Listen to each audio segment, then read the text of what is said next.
Saksi kunci dalam kasus Vina, Liga Akbar meminta ayah Eki Ibtu Rudiana jujur terkait penyelidikan kasus kematian Vina dan Eki. Wakapolri periode 2013-2014 Komjen Purnawirawan Ugroseno menyebut ayah Eki bisa terancam dipecat jika terbukti merekayasa penanganan kasus Vina. Liga Akbar, saksi kunci kasus pembunuhan Vina dan Eki, meminta ayah Eki Ibtu Rudiana jujur mengenai peristiwa 8 tahun silam. Liga Akbar menyebut dia sama sekali tidak berada di TKP, tetapi diminta menandatangani berita acara pemeriksaan oleh ayah Eki. Menurut Liga Akbar, ia sejak lama ingin mencabut BAP karena tidak berada di lokasi.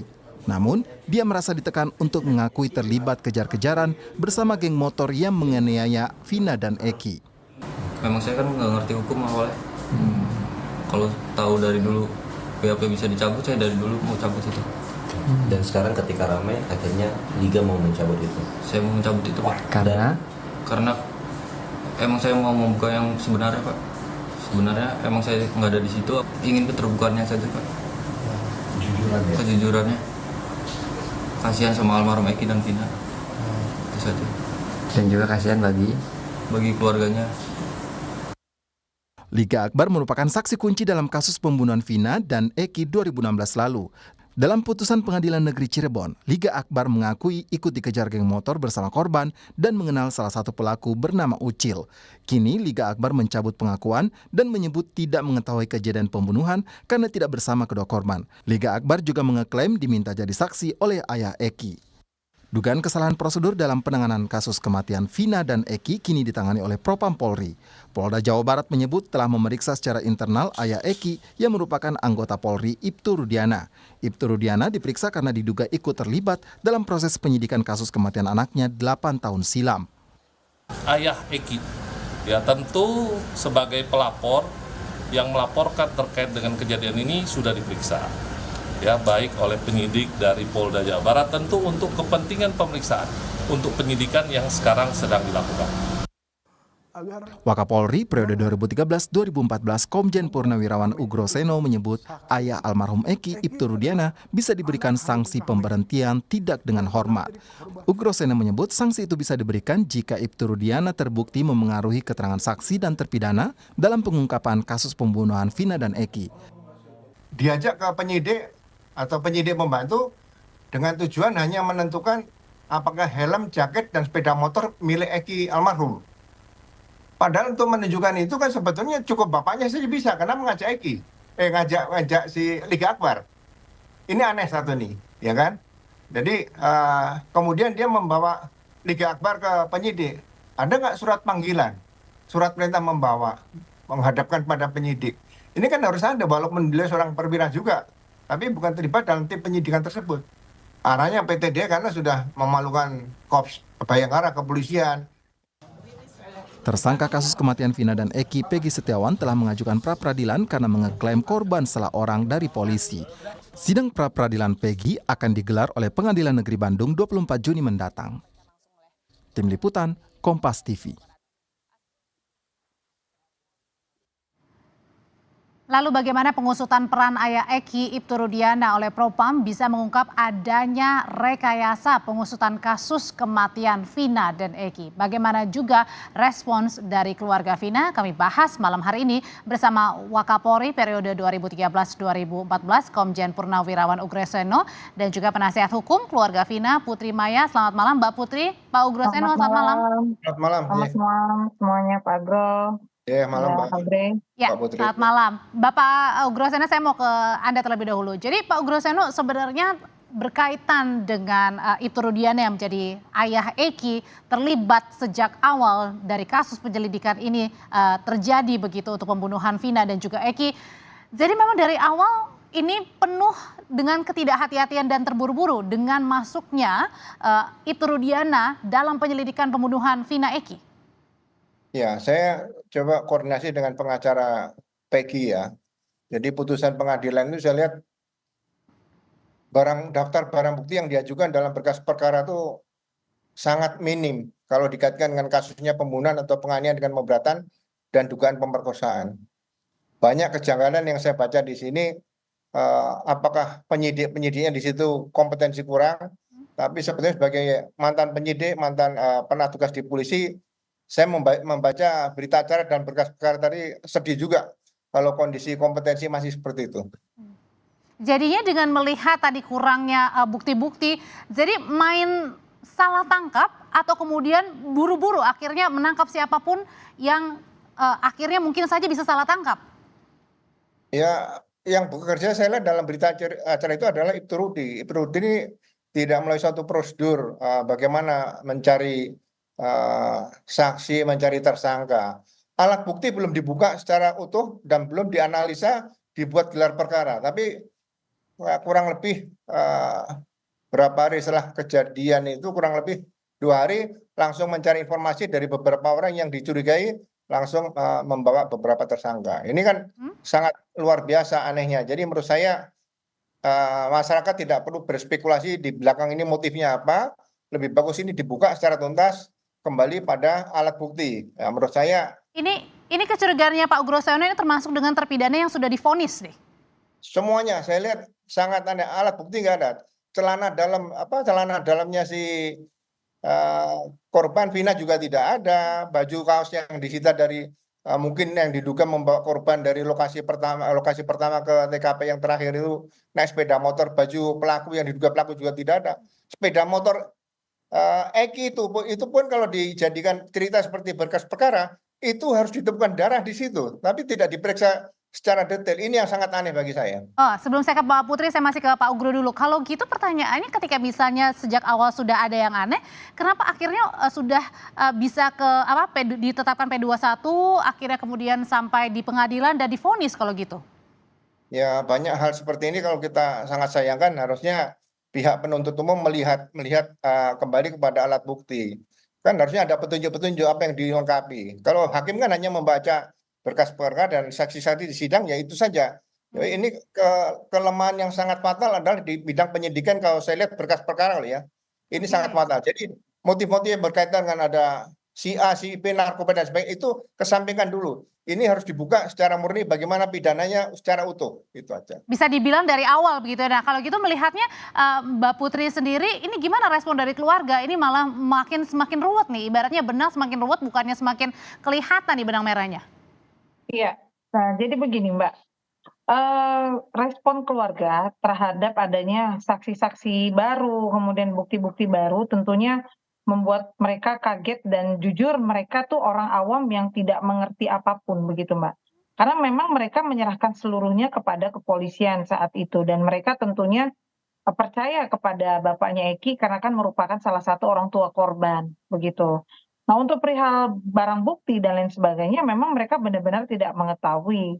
Dan saat ini ketika terjadi adanya saksi baru kemudian bermunculan bukti-bukti baru tentunya membuat mereka sangat kebingungan dan akhirnya mereka juga tidak menginginkan apabila memang para terpidana itu bukan pelakunya, mereka juga ingin dilepaskan begitu Mbak, ingin dilepaskan, jangan sampai ini ada salah tangkap, itu nggak mereka inginkan begitu. Karena kalau dari hal ini benar terjadi seperti yang Pak Ugro tadi sampaikan, berarti kan ini ada kesalahan dalam proses ya Pak, sejak awal dari proses penyelidikan hingga tingkat kejaksaan sampai tingkat peradilan. Karena tentunya yang memiliki hak berwenang untuk melakukan pemeriksaan di awal kan adalah pihak kepolisian.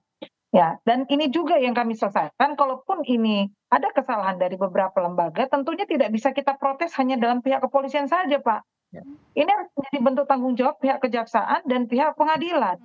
Karena sudah sampai divonis begitu ya, sudah tahapannya panjang sekali Mbak Putri ya.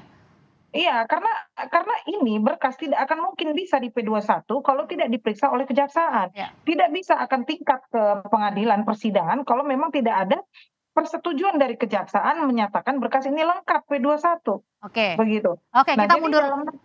Iya. Oke. Jadi dalam hal ini Mbak, kita juga harus bijak, tidak bisa menyalahkan hanya institusi Polri saja. Ya, ini harus disalahkan semua pihak. Gitu, dalam artian pihak lembaga yang melakukan proses penyelidikan sampai penentuan berkas cukup hingga peradilan. Begitu. Oke, ada kurang ketelitian dan kehati-hatian juga di sana ya sampai Pasti, akibatnya itu vonis. sudah pasti. Pasti, Balik Mbak. lagi sekarang kita mundur lagi ke ini kan ada dua ya Pak Ugroseno, kita melihatnya ada kasus ruda paksa yang dialami Vina, ada kasus pembunuhan nyata-nyata 2 orang ini meninggal dunia, pasangan Vina dan juga Eki. Kesulitan apa sih sebenarnya, ada sulitnya atau ada mau tidaknya sih mengungkap kasus ini sejak awal Pak secara benar-benar sesuai dengan bukti? Sebenarnya kesulitan di mana Pak Ugro sehingga kita bertanya-tanya juga nih sebagai masyarakat? Ya kalau saat sekarang 2016 dianggap ada kesulitan, ya saya tahun 2010, 1991 mengungkap kasus nggak terlalu sulit. Jadi seperti contoh gini, sudah jelas ada indikasi ini bukan kecelakaan sepeda motor, ya kan? Kemudian tidak dilakukan otopsi, langsung dimakamkan. Kemudian kurang lebih 2 minggu setelah dimakamkan, kalau nggak salah ada otopsi diangkat ya mayat jenazahnya, kemudian dimintakan visum. Nah, ditemukan visum misalnya, saya mohon maaf nih ya, kalau di dekat kemaluan, di dalam kemaluan itu ada sperma. Saya rasa kalau dimakamkan almarhumah Vina itu kan sudah dimandikan bersih seperti ini. Jadi visumnya juga menurut saya tidak terlalu didalami, sehingga kalau seperti yang dikatakan sama Mbak Putri, saya setuju Mbak Putri bahwa tim ini harus lengkap. Jadi tim visum interpreter dari RSCM dilibatkan, tim gelar perkara yang di Barreskrim dilibatkan, komisi kejaksaan dilibatkan, komisi yudisial dilibatkan, komisi kepolisian nasional dilibatkan untuk melihat apa yang sebenarnya. Kalau ada kekurangan dilatih kembali. Tapi kalau ditemukan motif nanti oleh Propam yang sekarang sedang turun juga, ya harus dibuka ada motif apa sebenarnya anggota-anggota polisi tadi. Tapi sekali lagi saya tekankan, berkas perkara ini sangat sumir. Jadi hanya botol aqua, bekas minuman dicampurin dan sebagainya. Ini sebenarnya tidak mengarah kepada pembunuhan, itu hanya orang mabuk-mabuk saja seperti minum obat dan sebagainya. Nah ini apakah tes air kencing juga dilakukan kalau mendalami seperti itu ya. Tapi yang fokus pada pembunuhan dan perkosaan ini sangat sumir. Pak Ugro, apakah Bapak melihatnya, apakah karena ini korbannya adalah masyarakat biasa, apalagi tinggal di daerah Cirebon begitu ya, mungkin jauh dari Jabodetabek, apakah dianggap jadi mungkin saja sepele atau bagaimana Pak? Ya kalau seorang polisi berpikiran seperti itu, menurut saya jangan jadi polisi, mendingan kembali ke masyarakat, atau ya mau ringan ya jadi, mohon maaf loh, jadi tugas pengamanan di luar aja. Ini polisi tugasnya berat loh. Polisi itu tugasnya kalau ada kesulitan minta petunjuk sama Tuhan, sama siapa? Sama atasan, nggak mungkin diberitahu. Itu aja. Jadi kalau sudah kesulitan menghadapi suatu kasus, serahkan sama Allah. Jadi kita mewakili Allah di dunia ini untuk melakukan tugas-tugas yang baik dan benar di situ. Jadi saya terus terang membaca berkas yang dilihatkan oleh rekan saya waktu ketemu itu, sedih gitu loh. Ini berkas perkara apa seperti ini, gitu aja. Dan ini juga membuat geram Mbak Putri dan juga kuasa hukum serta keluarga, karena sepertinya yang saat ini dibela bukan hanya keluarga dari almarhum Vina, tapi juga mungkin saja terpidana dan tersangka Peggy yang juga segera akan mengajukan pra peradilan. Iya, tentu Mbak. Jadi justru kami di sini kan di posisi korban, sudah kita jelaskan ya Mbak. Kami ini adalah korban. Tentunya kami kepada siapa lagi mempercayakan proses ini kalau bukan kepada kepolisian. Karena lembaga yang berwenang untuk melakukan penyelidikan, penangkapan, memproses itu hingga bisa menjadi berkas utuh adalah kepolisian dan kejaksaan. Nah, seandainya di 2 lembaga ini sejak awal bisa benar membuktikan perbuatan yang diduga ada terjadinya pembunuhan, tentunya tidak akan sulit begitu. Memang kami curiga juga Mbak dengan setelah kami membaca berkas, memang banyak kecurigaan yang kami dapati. Namun kan ini sudah menjadi satu produk hukum ya Pak. Nah ini juga yang kita tanyakan. Sudah 8 tahun juga berlalu gitu. Iya, andaikan ini tidak, maksud saya di kepolisian ada kesalahan dan di kejaksaan ada kesalahan, ini kan ada lembaga peradilan yang membuktikan gitu kan, yang memeriksa secara langsung para pelaku tersebut, kemudian memeriksa alat bukti. Seharusnya kalau memang ini dikatakan kurang dan jeli oleh pengadilan, ya harusnya tidak bisa ini divonis Pak. Begitu. Berarti Mbak Putri mungkin bisa dengan kata lain mungkin jangan-jangan bisa mengatakan bahwa kalau tidak ada filmnya Vina berapa bulan yang lalu, kalau tidak diungkap ke media, ya keluarga artinya hanya tahu yang terpidana situ, belum tahu sebenarnya siapa pembunuhnya, belum tentu tahu juga mereka jangan-jangan benar pelakunya atau enggak. Ya, tentu Mbak, bisa jadi karena begitu adanya film Vina ini tentunya tidak hanya menguntungkan dari pihak para terpidana, ya. Tapi dari pihak kami sebagai korban juga akhirnya terbuka dengan adanya kejanggalan yang terjadi gitu. Kami tidak mau Mbak ada korban lagi dalam artian terduga, ini kan masih kita duga ya Pak, diduga salah tangkap. Ini kan kami juga tidak mau Mbak gitu. Karena ini sangat bukan membuat hati keluarga dari Vina tenang, justru sekarang menimbulkan stres gitu bagi keluarga. Karena dia pasti berpikir, ya Allah Mbak, ini sempat sampaikan ke saya sampai sakit. Keluarga Vina tuh sakit Mbak mendengar ini semua. Karena mereka merasa satu posisi mereka korban, kemudian mereka sekarang mungkin dihujat juga oleh netizen karena ada hal-hal yang banyak sekali timbul di luar ya Mbak, termasuk saya juga dihujat oleh netizen gitu. Tambah lagi dengan ada beberapa saksi dan keterangan-keterangan yang tidak cocok dengan hasil dari persidangan begitu. Dan itu semakin menguatkan bahwa ini memang sejak awal tidak ada yang beres dengan tadi banyaknya saksi yang mencabut BAP. Liga Akbar juga bilang katanya dia merasa ditekan, itu Rudiana juga sempat menemui. Ini artinya menimbulkan kecurigaan yang besar bahwa benar ada kesalahan sejak awal penanganan kasus. Iya, kalau sekarang begini Mbak, Liga Akbar ketika kita melihat keterangan dia, ini satu contoh ya. Saya justru agak aneh kalau seandainya Liga Akbar ini diarahkan loh Pak BAP-nya. Ya, seandainya diarahkan seperti yang disampaikan oleh Liga Akbar. Kenapa harus diarahkan? Oh, Liga Akbar tuh sebenarnya saksi yang mengetahui malam itu dia bersama Eki. Dan sebelum kejadian ya? Iya, sebelum kejadian. Dan Eki sudah menunjukkan, memberikan petunjuk bahwa dia diajak oleh salah satu terpidana, yaitu mungkin terpidana tersebut atas nama Rivaldi untuk berantem lah gitu, untuk melakukan tawuran lah.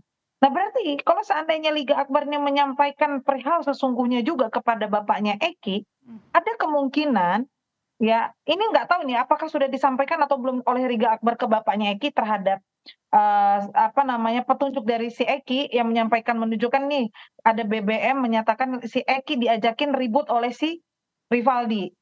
Nah kalau seandainya benar Mbak ini sudah Liga Akbar tahu ada si Rivaldi, kenapa tidak itu saja ya Pak disampaikan kepada bapaknya Eki? Baik. Nah, gitu kan itu bisa dikembangkan kok Mbak. Oke, Pak Ugro singkat saja Pak, dengan diperiksanya Ibtu Rudiana ini, haruskah polisi ini kemudian membuka transparan kalau memang benar ada kesalahan sejak awal? Ya, seperti itu. Jadi masalah rekaman-rekaman di BlackBerry semua itu sebenarnya kenapa tidak dibongkar ya? Ini masih ada waktu, bongkar saja di rekaman BlackBerry itu bicara dengan siapa dan sebagainya.